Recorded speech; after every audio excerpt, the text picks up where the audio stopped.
मेरा निरंतर प्रयास रहा है कि ग्राम स्वराज की ये सोच सिद्धियों की तरफ आगे बढ़े। गुजरात में अपने लंबे सेवा काल के दौरान मुझे ग्राम स्वराज के विजन को जमीन पर उतारने का अवसर मिला है। निर्मल गांव के संकल्प के साथ खुले में शौच से मुक्ति, जल मंदिर अभियान के माध्यम से गांव की पुरानी बावड़ियों को पुनर्जीवित करना, ज्योतिर्ग्राम योजना के तहत गांव में 24 घंटे बिजली पहुंचाना, तीर्थग्राम योजना के तहत गांव में दंगे फिसाद के बदले में सौहार्द को प्रोत्साहन देना, ई ग्राम और ब्रॉडबैंड से सभी ग्राम पंचायतों की कनेक्टिविटी, ऐसे अनेक प्रयासों से गांव और गांव की व्यवस्थाओं को राज्य के विकास का मुख्य आधार बनाया गया। बीते 2 दशकों में गुजरात को ऐसी योजनाओं के लिए, विशेषकर पानी के क्षेत्र में बेहतरीन काम करने के लिए राष्ट्रीय भी और अंतर्राष्ट्रीय संस्थानों से भी अनेकों अवार्ड भी मिले हैं। साथियों, 2014 में जब देश ने मुझे ये नया दायित्व दिया तो मुझे गुजरात में ग्राम स्वराज के अनुभवों का राष्ट्रीय स्तर पर विस्तार करने का अवसर मिला। ग्राम स्वराज का मतलब सिर्फ पंचायतों में चुनाव कराना, पंच सरपंच चुनना, इतना ही नहीं होता है। ग्राम स्वराज का असली लाभ तभी मिलेगा जब गांव में रहने वालों की गांव के विकास कार्यों से जुड़ी प्लानिंग और मैनेजमेंट तक में सक्रिय सहभागिता हो। इसी लक्ष्य के साथ सरकार द्वारा विशेषकर जल और स्वच्छता के लिए 2.25 लाख करोड़ रुपए से ज्यादा की राशि सीधे ग्राम पंचायतों को दी गई है। आज एक तरफ जहां ग्राम पंचायतों को ज्यादा से ज्यादा अधिकार दिए जा रहे हैं, दूसरी तरफ पारदर्शिता का भी पूरा ध्यान रखा जा रहा है। ग्राम स्वराज को लेकर केंद्र सरकार की प्रतिबद्धता का एक बड़ा प्रमाण जल जीवन मिशन और पानी समितियां भी है। साथियों, हमने बहुत सी ऐसी फिल्में देखी हैं, कहानियां पढ़ी हैं, कविताएं पढ़ी हैं, जिनमें विस्तार से ये बताया जाता है कि कैसे गांव की महिलाएं और बच्चे पानी लेने के लिए मीलों मीलों दूर चलकर जा रहे हैं। कुछ लोगों के मन में गांव का नाम लेते ही ऐसी ही कठिनाइयों की तस्वीर उभरती है, लेकिन बहुत ही कम ही लोगों के मन में ये सवाल उठता है कि आखिर इन लोगों को हर रोज किसी नदी या तालाब तक क्यों जाना पड़ता है? आखिर क्यों नहीं पानी इन लोगों तक पहुंचता? मैं समझता हूं जिन लोगों पर लंबे समय तक नीति निर्धारण की जिम्मेदारी थी, उन्हें ये सवाल खुद से जरूर पूछना चाहिए था, लेकिन ये सवाल पूछा नहीं गया, क्योंकि ये लोग जिन स्थानों पर रहे वहां पानी की इतनी दिक्कत उन्होंने देखी नहीं थी। बिना पानी की जिंदगी का दर्द क्या होता है वो उन्हें पता ही नहीं था। घर में पानी, स्विमिंग पूल, उसमें भी पानी, सब जगह पानी पानी। ऐसे लोगों ने कभी गरीबी देखी ही नहीं थी।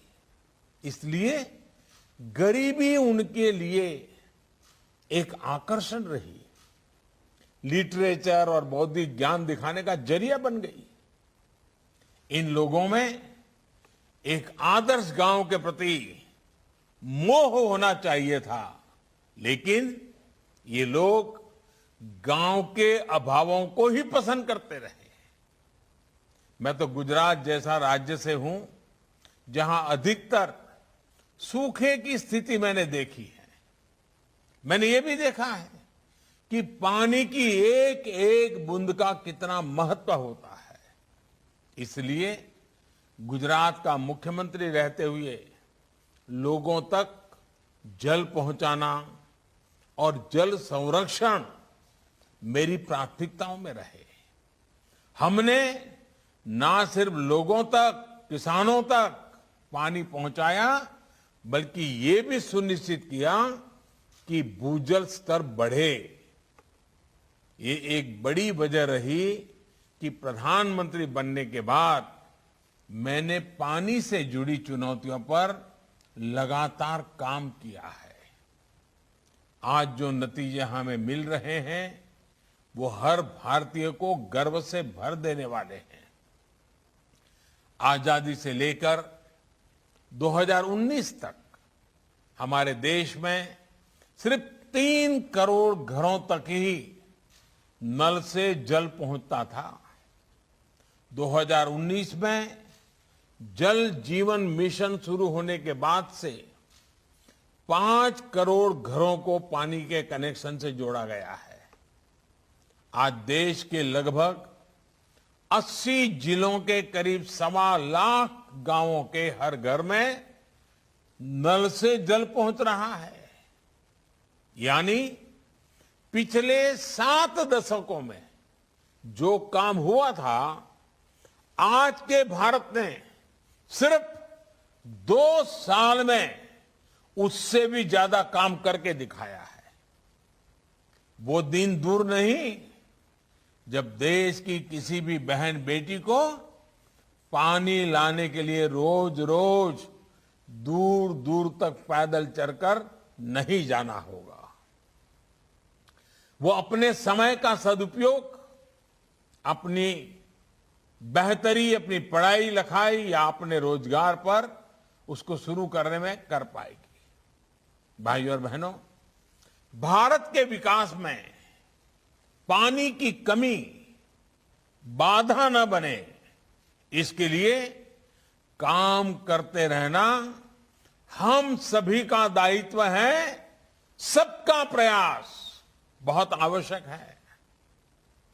हम अपनी आने वाली पीढ़ियों के प्रति भी जवाबदेह हैं। पानी की कमी की वजह से हमारे बच्चे अपनी ऊर्जा राष्ट्र निर्माण में न लगा पाए, उनका जीवन पानी की किल्लत से निपटने में ही बीत जाए, ये हम नहीं होने दे सकते। इसके लिए हमें युद्ध स्तर पर अपना काम जारी रखना होगा। आजादी के 75 साल बहुत समय बीत गया। अब हमें बहुत तेजी करनी है। हमें यह सुनिश्चित करना होगा कि देश के किसी भी हिस्से में टैंकरों या ट्रेनों से पानी पहुंचाने की फिर नौबत ना आए। साथियों, मैंने पहले भी कहा है कि पानी का उपयोग हमें प्रसाद की तरह करना चाहिए, लेकिन कुछ लोग पानी को प्रसाद नहीं, बहुत ही सहज सुलभ मानकर उसे बर्बाद करते हैं। वो पानी का मूल्य ही नहीं समझते। पानी का मूल्य वो समझता है जो पानी के अभाव में जीता है। वही जानता है एक एक बूंद पानी जुटाने में कितनी मेहनत करनी पड़ती है। मैं देश के हर उस नागरिक से कहूंगा जो पानी की प्रचुरता में रहते हैं, मेरा उनसे आग्रह है कि आपको पानी बचाने के ज्यादा प्रयास करने चाहिए और निश्चित तौर पर इसके लिए लोगों को अपनी आदतें भी बदलनी होगी। हमने देखा है कई जगह नल से पानी गिरता रहता है, लोग परवाह नहीं करते। कई लोग तो मैंने ऐसे देखे हैं जो रात में नल खुला छोड़कर उसके नीचे बाल्टी उलट कर रख देते हैं। सुबह जब पानी आता है, बाल्टी पर गिरता है, तो उसकी आवाज उनके लिए मॉर्निंग अलार्म का काम करती है। वो ये भूल जाते हैं कि दुनिया भर में पानी की स्थिति कितनी अलार्मिंग होती जा रही है। मैं मन की बात में भी अक्सर ऐसे महानुभावों का जिक्र करता हूं जिन्होंने जल संरक्षण और जल संचयन को अपने जीवन का सबसे बड़ा मिशन बनाया हुआ है। ऐसे लोगों से भी सीखा जाना चाहिए, प्रेरणा लेनी चाहिए। देश के अलग अलग कोनों में अलग अलग प्रयोग होते हैं, उसकी जानकारी हमें अपने गांव में काम आ सकती है। आज इस कार्यक्रम से जुड़ी देश भर की ग्राम पंचायतों से भी मेरा आग्रह है, गांव में पानी के स्रोतों की सुरक्षा और स्वच्छता के लिए जी जान से काम करें। बारिश के पानी को बचा रखकर घर में उपयोग से निकले पानी का खेती में इस्तेमाल करके कम पानी वाली फसलों को बढ़ावा देकर ही हम अपने लक्ष्यों को हासिल कर सकते हैं। साथियों, देश में बहुत से क्षेत्र ऐसे हैं जहां प्रदूषित पानी की दिक्कत है। कुछ क्षेत्रों में पानी में आर्सेनिक की मात्रा अधिक होती है। ऐसे क्षेत्रों में हर घर में पाइप से शुद्ध जल पहुंचना वहां के लोगों के जीवन को मिले सबसे बड़े आशीर्वाद की तरह है।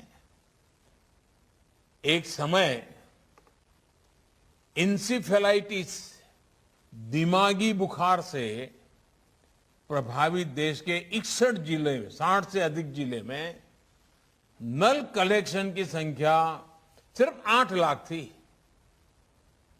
आज ये बढ़कर 1 करोड़ 11 लाख से ज्यादा हो गई है। देश को जो जिले विकास की दौड़ में सबसे पीछे रह गए थे, जिन जिलों में विकास की एक अभूतपूर्व आकांक्षा है, वहां प्राथमिकता के आधार पर हर घर जल पहुंचाया जा रहा है। आकांक्षी जिलों में अब नल कनेक्शन की संख्या 31 लाख से बढ़कर 1 करोड़ 16 लाख से ज्यादा हो गई है। साथियों, आज देश में पीने के पानी की सप्लाई ही नहीं, पानी के प्रबंधन और सिंचाई का एक व्यापक इंफ्रास्ट्रक्चर खड़ा करने को लेकर भी बड़े स्तर पर काम चल रहा है। पानी के प्रभावी प्रबंधन के लिए पहली बार जल शक्ति मंत्रालय के अंतर्गत पानी से जुड़े अधिकतर विषय लाए गए हैं। मां गंगा जी के साथ साथ दूसरी नदियों के पानी को प्रदूषण मुक्त करने के लिए स्पष्ट रणनीति के साथ काम चल रहा है। अटल भूजल योजना के तहत देश के 7 राज्यों में ग्राउंड वाटर लेवल को ऊपर उठाने के लिए काम हो रहा है। बीते 7 सालों में प्रधानमंत्री कृषि सिंचाई योजना के तहत पाइप इरिगेशन और माइक्रो इरिगेशन पर भी बहुत बल दिया गया है। अब तक 13 लाख हेक्टेयर से अधिक जमीन को माइक्रो इरिगेशन के दायरे में लाया जा चुका है। पर ड्रॉप मोर क्रॉप, इस संकल्प को पूरा करने के लिए अनेक ऐसे प्रयास चल रहे हैं। लंबे समय से लटकी सिंचाई की 99 बड़ी परियोजनाओं में से लगभग आधी पूरी की जा चुकी है और बाकियों पर तेजी से काम चल रहा है। देश भर में डैम्स की बेहतर मैनेजमेंट और उनके रखरखाव के लिए हजारों करोड़ रुपए से एक विशेष अभियान चलाया जा रहा है।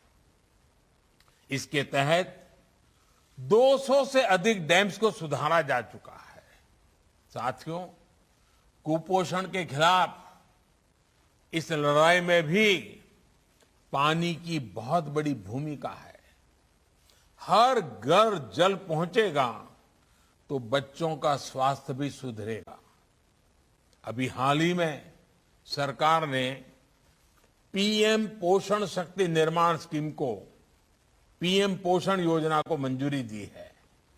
इस योजना के तहत देश भर के स्कूलों में बच्चों की पढ़ाई भी होगी और उन्हें पोषण भी सुनिश्चित किया जाएगा।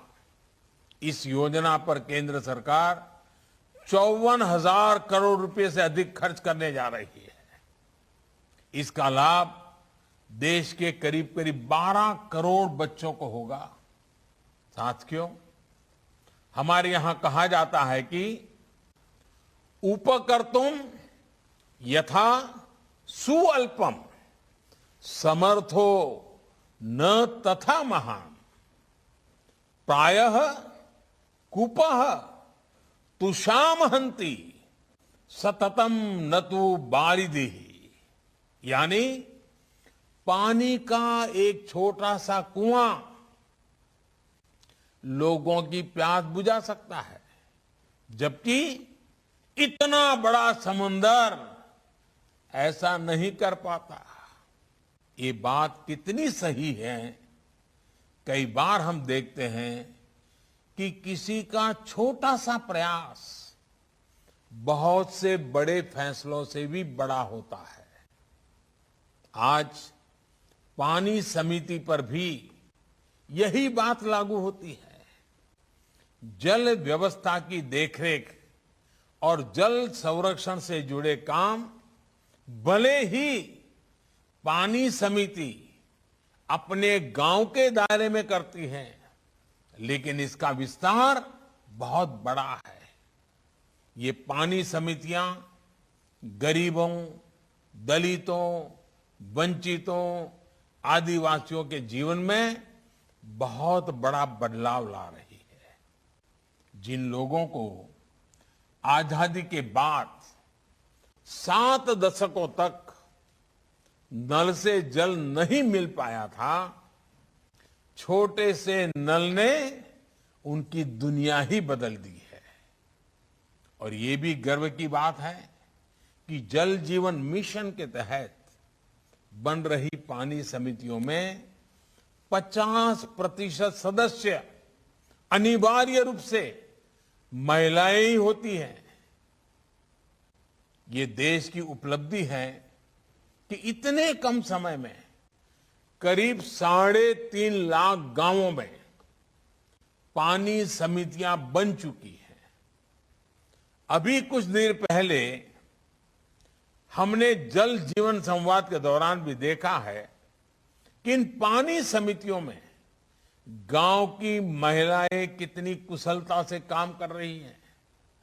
मुझे खुशी है कि गांव की महिलाओं को अपने गांव के पानी की जांच के लिए विशेष तौर पर ट्रेनिंग भी दी जा रही है। साथियों, गांव की महिलाओं का सशक्तिकरण हमारी सरकार की सर्वोच्च प्राथमिकताओं में से एक है। बीते वर्षों में बेटियों के स्वास्थ्य और सुरक्षा पर विशेष ध्यान दिया गया है।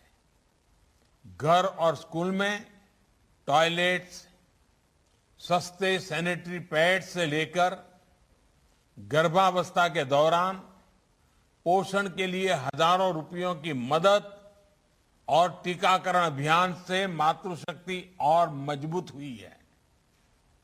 प्रधानमंत्री मातृ वंदना योजना के तहत 2 करोड़ से अधिक गर्भवती महिलाओं को लगभग 8,500 करोड़ रुपए की सीधी मदद दी जा चुकी है।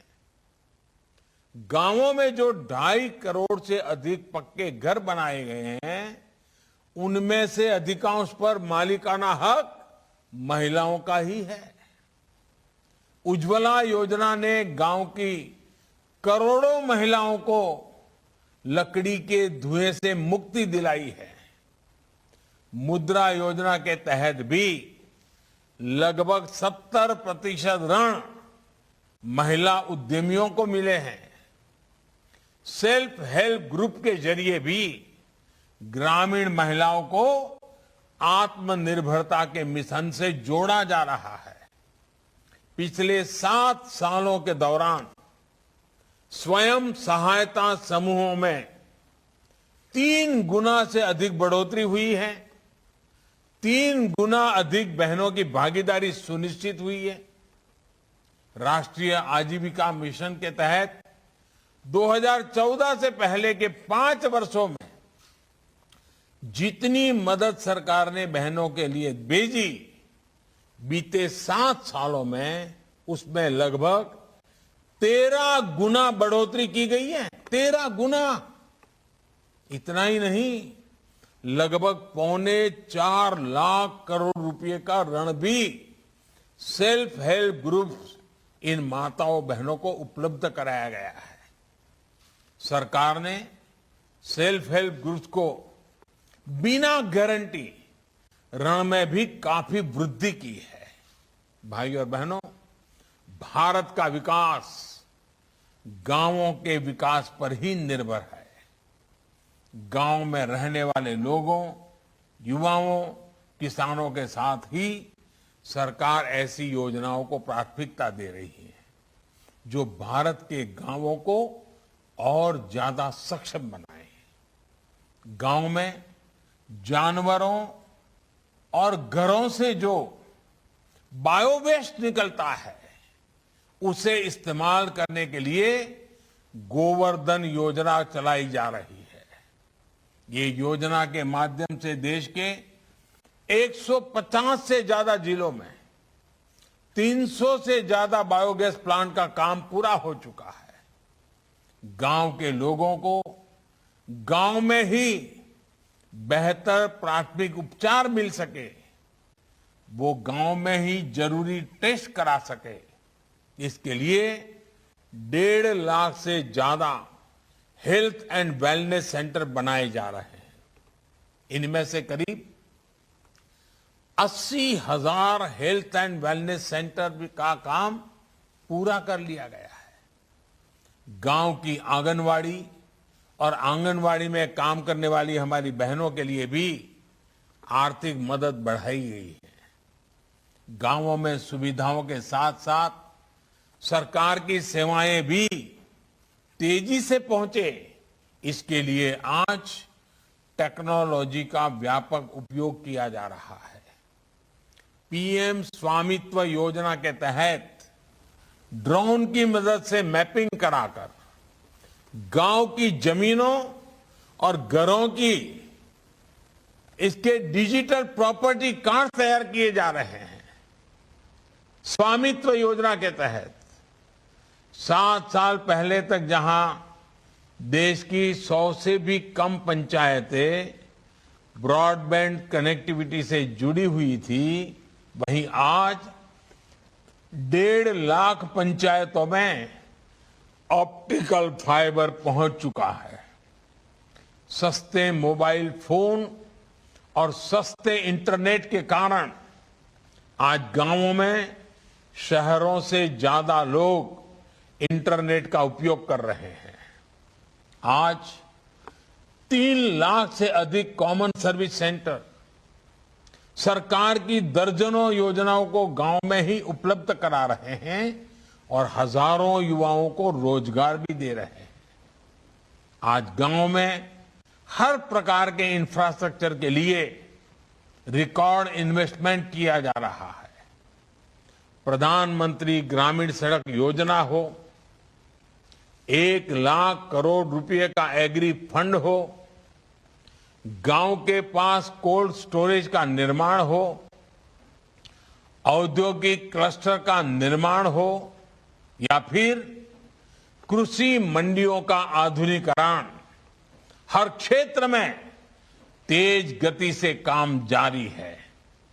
जल जीवन मिशन के लिए भी जो 3,60,000 करोड़ की व्यवस्था की गई है, वो गांवों में ही खर्च की जाएगी। यानी ये मिशन ग्रामीण अर्थव्यवस्था को नई मजबूती देने के साथ ही गांवों में रोजगार के अनेकों नए अवसर भी बनाएगा। साथियों, हमने दुनिया को दिखाया है कि हम भारत के लोग दृढ़ संकल्प के साथ सामूहिक प्रयासों से कठिन लक्ष्य को भी हासिल कर सकते हैं। हमें एकजुट होकर इस अभियान को सफल बनाना है। जल जीवन मिशन जल्द से जल्द अपने लक्ष्य तक पहुंचे, इसी कामना के साथ मैं अपनी बात समाप्त करता हूं। आप सभी को बहुत बहुत शुभकामनाएं। धन्यवाद। कोटि कोटि धन्यवाद माननीय प्रधानमंत्री जी। बापू के अमर आदर्श को चरितार्थ कर भारत